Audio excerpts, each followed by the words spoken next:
అబ్బో ఇక్కడ కేజీ చీరలు కొంటే అర కేజీ చీరలు ఫ్రీ అంట. మంగళ్య షాపింగ్ మాల్, కేజీల్లో సేల్, టన్నుల్లో ఆనందం.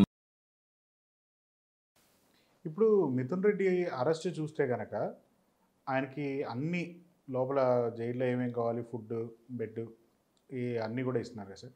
ఈ రేపు పార్లమెంట్కి వెళ్తానికి ఏమన్నా ఇస్తారా సార్? బెయిల్ బట్టి ఉంటుందండి. ఇప్పుడు రేపు బెయిల్ పిటిషన్స్లో ఆర్గ్యుమెంట్స్ ఉంటే అవి ఎంతవరకు జస్టిఫై అవుతాయని దాని మీద ఆధారపడి ఉంటుంది. అవే ఇవ్వలేదనే కదా నేను అందరూ వెళ్ళిన వాళ్ళు అందరూ మళ్ళీ గొల్లెడితేనే కోర్టు రిజిస్టర్ మళ్ళీ జైలుకి కాల్ చేసి వాళ్ళని పిలిచారు. వాళ్ళు జైలు అధికారులు గౌరవ న్యాయస్థానం పిలిచింది వాళ్ళకి. They call for it because ఆ ఫెసిలిటీస్ ఏవైతే ప్రొవైడ్ చేయమన్నారో అవి చేయనందుకు వాళ్ళ కోర్టు పిలిచింది వాళ్ళని, పోలీస్ అధికారులని, జిల్లా జైలు అధికారులని వాళ్ళని పిలిచింది. మరి ఏం మాడతారో ఏం చేస్తారో చూడాలి. ఎందుకని సార్ గవర్నమెంట్ ఎందుకు చేయట్లేదు? కోర్టు ఇచ్చినా కానీ ఏంటి అసలు ఇష్యూ? ఏం చేయగలరు అన్నది వాళ్ళకి ఉన్న ధీమా. ఎవరు ఏం చేయలేరన్న ధీమాతో వాళ్ళు నడిపిస్తున్నారు. అంతకన్నా ఇంకేం లేదు. ఎందుకంటే వాళ్ళకి ఈరోజు వ్యవస్థల మీద గౌరవం అవతరోడికి లేదని చెప్పి బదనాం చేసే కార్యక్రమంలో వీళ్ళకు ఉందా లేదా అన్నది తెలుసుకుంటే లేదన్న విషయం ఎస్టాబ్లిష్ అవుతుంది. ఊరికాళ్ళు ఆడిపోసుకున్నది 5 ఏళ్ళ పాటు ఇప్పుడు కూడా ఆడిపోసుకుంటుంది. అంటే వ్యవస్థల మీద జగన్మోహన్ రెడ్డికి గౌరవం లేదన్న దాంట్లో మీరు ఆద్యంతం గమనించగలిగితే ఎవరికి గౌరవం ఉందో ఒకసారి కనబడుతుంది మీకు.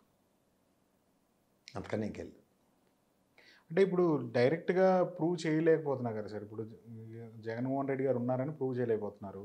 ఇప్పుడు అసలు ఎవడున్నాడని ప్రూవ్ చేయగలుగుతారు చెప్పండి? వీళ్ళు సరైన అడ్వకేట్లు ఉంటే ఇది సివిల్ మ్యాటర్స్ చూసిన క్రిమినల్ చూడమంటే ఎలా ఉంటుంది? అదే వైఎస్ఆర్సీపీ పెద్ద సెట్ బ్యాక్. వాళ్ళకి ఏంటి తెలియదు. సగం మందికి ఇంగ్లీష్ డ్రాఫ్టింగ్స్ లేవు, కేసు ఎలా ప్రజెంట్ చేయాలో తెలీదు. ఇన్వర్టబుల్ సిచ్యువేషన్స్ వీళ్ళే అట్రిబ్యూట్ చేసుకుంటారు. ఏది ప్రీ కన్సీవ్డ్ మైండ్ అంటారు చూడండి. మిథున్ రెడ్డి వస్తాడు, అరెస్ట్ అయిపోతాడు, పిలిచారంటే అరెస్ట్ చేసేస్తారు. సరే నోడు తగడం గడ మాట్లాడి బాధించి ఉంటే 3 సార్లు ఎంపీ ఖచ్చితంగా సహకరిస్తాడు. ఈ కేసుకు సంబంధించిన మీరు ఎన్నిసార్లు పిలిచినా వస్తాడు. మాది పూచి పిల్లండి అంటే సరిపోయి దానికి అరెస్ట్ అయిపోనివ్వండి. రిమాండ్ రిపోర్ట్లో మీరు బాగా రాసుకోండి, రిమాండ్కి ఇవ్వండి. ఫైనల్గా ఎఫ్ఐఆర్ ఫైల్ చేశారు కదా సార్. ఇప్పుడు బెయిల్ వస్తుందా సార్? ఇప్పుడు ఎవరైతే అందరు ఉన్నారు, ఫస్ట్ నుంచి అందరు ఉన్నారు, వాళ్ళందరికీ బెయిల్ వచ్చే అవకాశం ఎంతవరకు ఉంది సార్? వాళ్ళు ఓన్లీ అంటే చాలా సబ్జెక్టివ్ అండి. ప్రస్తుతం రిమాండ్ పొరగించుకుంటూ ఉంటున్నారు. బెయిల్ పిటిషన్స్ అన్నిటి మీద వాళ్ళు ప్రజెంట్ ఒక సమ్ సార్ట్ ఆఫ్ సప్రెషన్ జరుగుతుంది. ఆ సప్రెషన్ ఓవర్కమ్ ఎలా అవుతుందో చూడాలి. పుల్లయ్య చెప్పింది పుల్లయ్య చెప్పాలి, పుల్లయ్య చెప్పింది మల్లయ్య చెప్పాలి, మల్లయ్య చెప్పింది రాజకేష్ రెడ్డి చెప్పాలన్న కాన్సెప్ట్ డ్రైవ్ అవుతుంది. వాళ్ళు నారాయణ స్వామిని పిలిచారు, నాకు నిన్న బాగోలేదు ఇవ్వాలంటే ఎప్పుడూరుగా మారిపోతారని తెప్పల సంఘంలో వాళ్ళు రాసేస్తారు ఇష్టం వచ్చినట్టు. ఆ నారాయణ స్వామి వెళ్ళింది లేదు, సచ్చింది లేదు. క్యాబినెట్ నిర్ణయంలో ఎలా ఉంటుంది కదా? క్యాబినెట్ నిర్ణయం తీసి అవతల ఇసిరేస్తే ప్రిన్సిపల్ సెక్రటరీలు, చీఫ్ సెక్రటరీలు వాళ్ళు చావాలి. వాళ్ళు చావకుండా ఏళ్ళు ఎందుకు చంపుతున్నారు? ఇన్ని క్వశ్చన్స్ ఉంటాయి. అంటే అసలు మిథున్ రెడ్డి వాడు దీంట్లో ఇన్వాల్వ్ అవ్వడం అసలు what capacity has involved in this?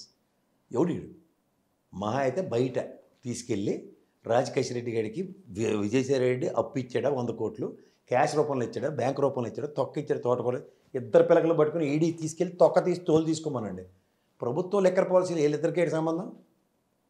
అలాగే ఈ క్రానికల్ ఆర్డర్లో ఎవడైనా సరే మిథున్ రెడ్డి అవనండి లేదా విజయసాయి రెడ్డి బయట బ్రవరేజ్ కంపెనీల్లో ఇన్వెస్ట్ చేశారు, డిస్టిలరీ యూనిట్స్లో ఇన్వెస్ట్మెంట్ మాడ్యూల్లో రిజిస్టర్ ఆఫ్ కంపెనీస్ని అడగండి. ఐటీ డిపార్ట్మెంట్ని, ఎన్ఫోర్స్మెంట్ డైరెక్టర్ని ఇన్వాల్వ్ చేసి అన్యాక్రాంతంగా ఇందులో ఇన్వెస్ట్ చేశారని దాన్ని ఎస్టాబ్లిష్ చేయమనండి. అవేవి లేకుండా వీళ్ళ ఊహాకథనాలు, వెట్లాచార సినిమా కథనాలను రాసుకొచ్చి కోర్టుకు ఎత్తారంటే వాళ్ళు ఎందుకు కన్సిడర్ చేస్తారు? అదే జరుగుతుంది ఇప్పుడు. మిథున్ రెడ్డి అదాన్ ఇండస్ట్రీలో 5 కోట్లు పెట్టాడట, 5 కోట్లు వెనక్కి ఇచ్చాడట. ఏది నమ్మనానట, చిన్నపిల్లాడుకునేట. ఎందుకు ఇచ్చావు దానికి? ఆడు చేయి బదులు ఇచ్చాడు, ఆడు ఫ్రెండ్ అట, లేకపోతే తొక్కట తోటకుడు బయట సావమన్నాళ్ళు ఇద్దరిని. మాకేటి సంబంధం? ఆంధ్రప్రదేశ్ లిక్కర్ స్కాము అని అడ్డింగ్ పెట్టి మా ప్రాణాలు ఎందుకు తీసేస్తుంటారు? ఇప్పుడు అప్రూవర్గా మారిపోయారు అని కూడా ఒక మాట వస్తుంది. దేనికి మారిపోతుంది? అసలు ఏడు జరిగిందని అప్రూవర్ మారిపోతారండి. ఏదైతే వాసుదేవ రెడ్డి ఉన్నారో లేకపోతే సాయి రెడ్డి ఉన్నారో వీళ్ళందరూ అప్రూవర్గా మారుస్తున్నారు సాయి రెడ్డి అనేది మాట అంటా ఉన్నారు కదా సార్. అప్రూవర్గా మారితే ఎట్లా జరగవచ్చు సార్? ఇది కామెడీకి కూడా ఒక అర్థం ఉండాలి సార్. ఎవడో బుర్రల తక్కువ ఏదో బుర్ర జ్ఞానం లేకుండా రాసిన దిక్కుమాల వార్తని అప్రూవర్గా ఎలా మారుతారు? అరే నాకు ఇందులో నేను ఇన్వెస్ట్ చేశాను అంటే నన్ను భయపెట్టారు, అందుకనే నేను భయపెట్టారు, లేదు తొక్క తీసేశారు, చితగ్గొట్టేశారు, పళ్ళు పటకారెట్టి పీకేశారు, ఇవన్నీ చెప్పమానండి. అసలు ఏడు చేశారని పీకరు నీకు పళ్ళు అని అడుగుతాడు ఎవడన్నా? ఏడు చేశారని కొట్టారని నేను అడుగుతాడే? అరే లెక్కర్ ప్రభుత్వం చేస్తే దాంట్లో స్కామ్ అయింది నాకు అర్థం కంది. సింపుల్ లాజిక్ చెప్తా సార్.